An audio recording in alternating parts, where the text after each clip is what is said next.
You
can reach NAMI at NAMI Syracuse at namisyracuse.org or call us at 315-487-2085.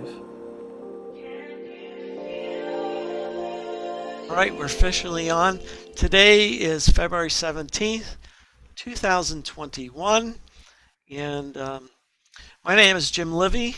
I'm one of the board members at NAMI Syracuse, and I have with me today Joe Ridgway. He is also a board member of NAMI Syracuse, and we're going to have a discussion on how he came into his own experience with NAMI.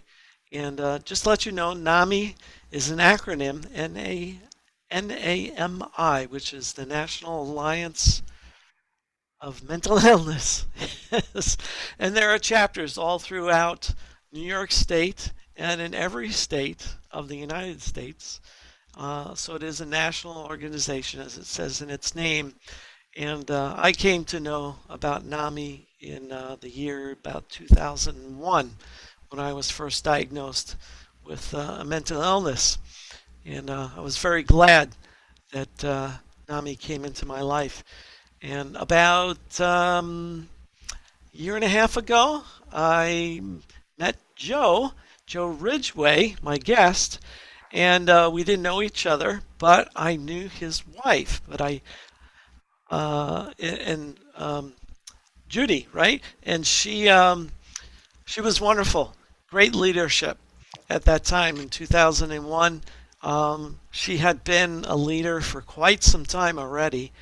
And she was just very inspirational to me, helping me learn how to tell my own story of mental illness. I was diagnosed with depression and acute anxiety, and I went on a journey from that point until this very day in my recovery.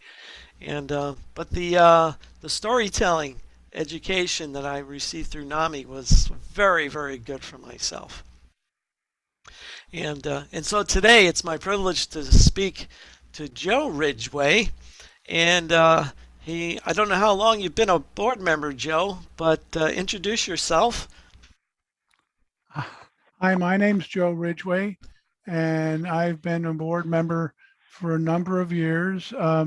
Prior to my being a board member, my wife, Judy, as Jim alluded to, was president of NAMI for, I think, 13, 14 years, something like that. And it's a wonderful organization, and I'm happy to share anything that I can regarding NAMI and what a really vital organization it is. That's great.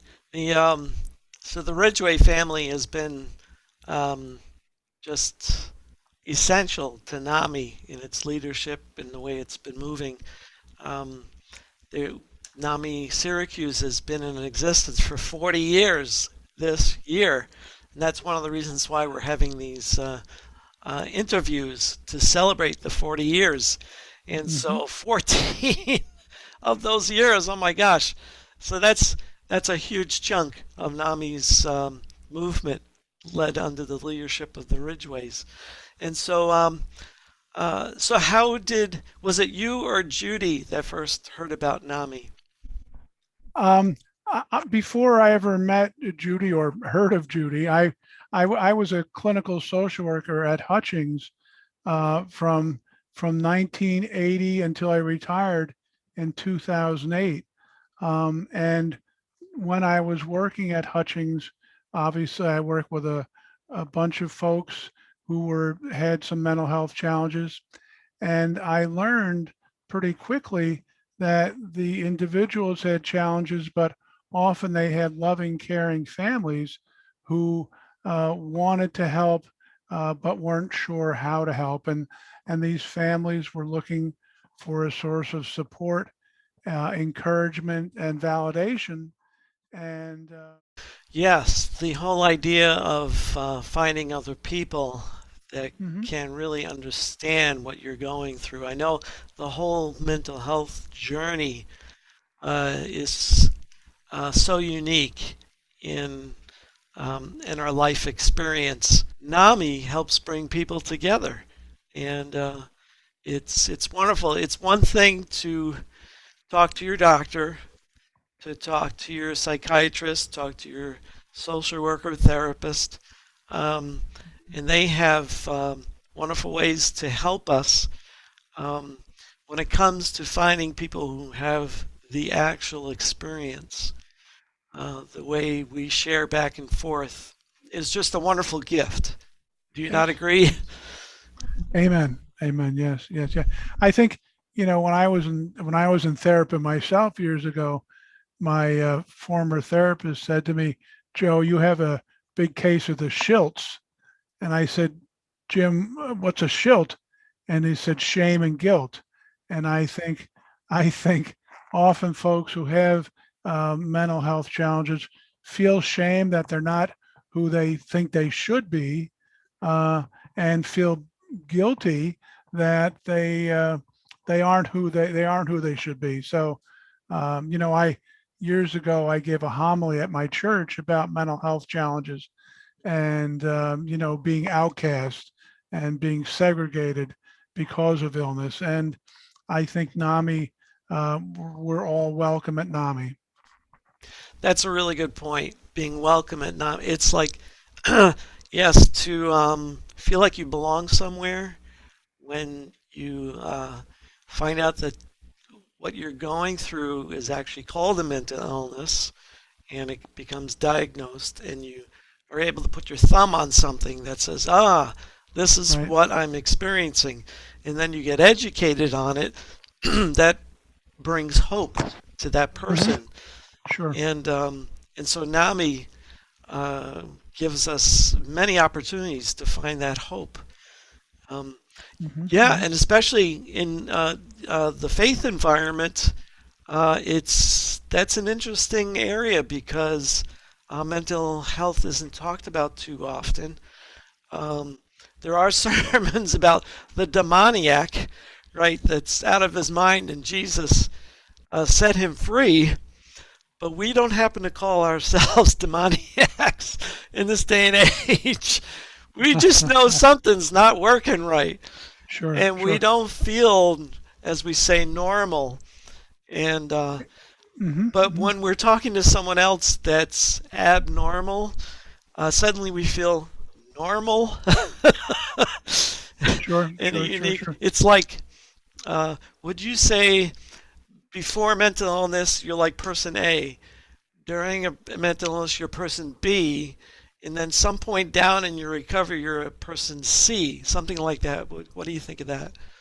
Yeah, I think that, well, I think that for myself, and I think, so again, going on your analogy, you're person A, then you become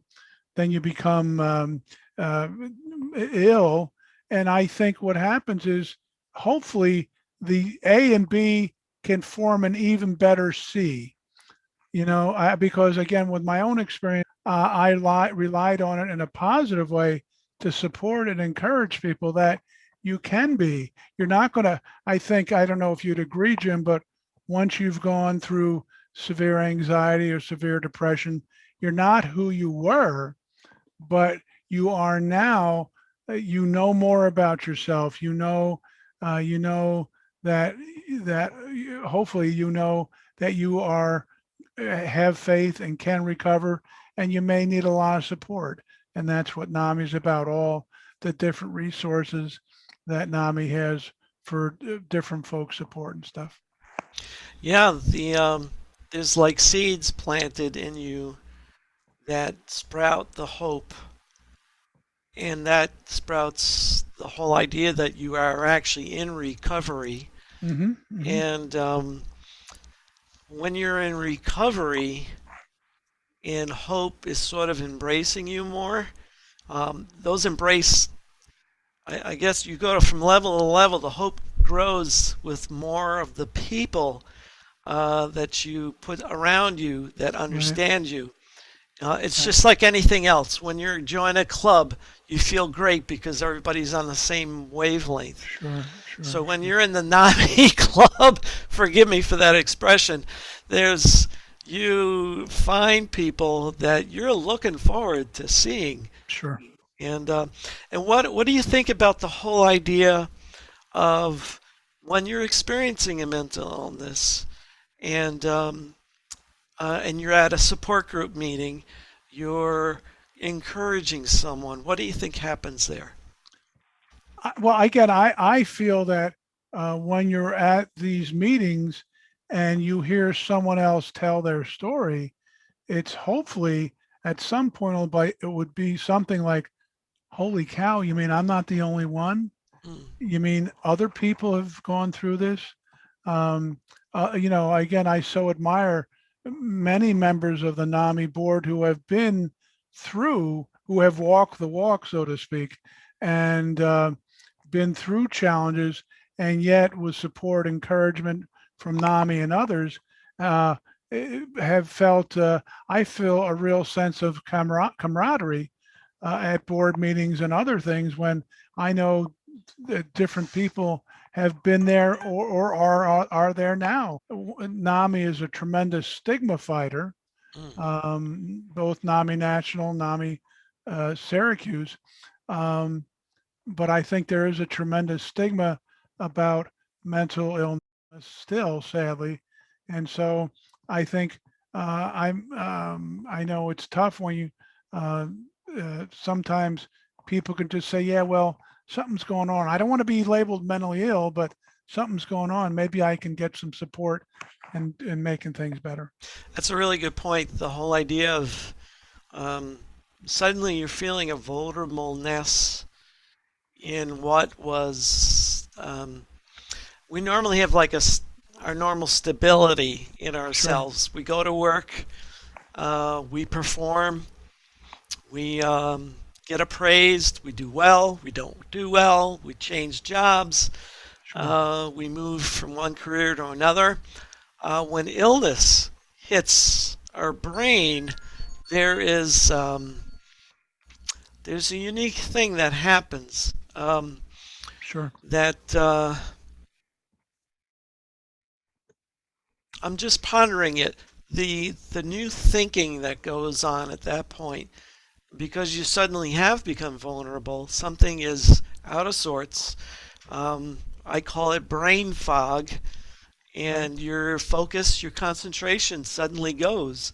And you're like, why is the thing's not connecting? In science terms, the neurotransmitters aren't shooting right.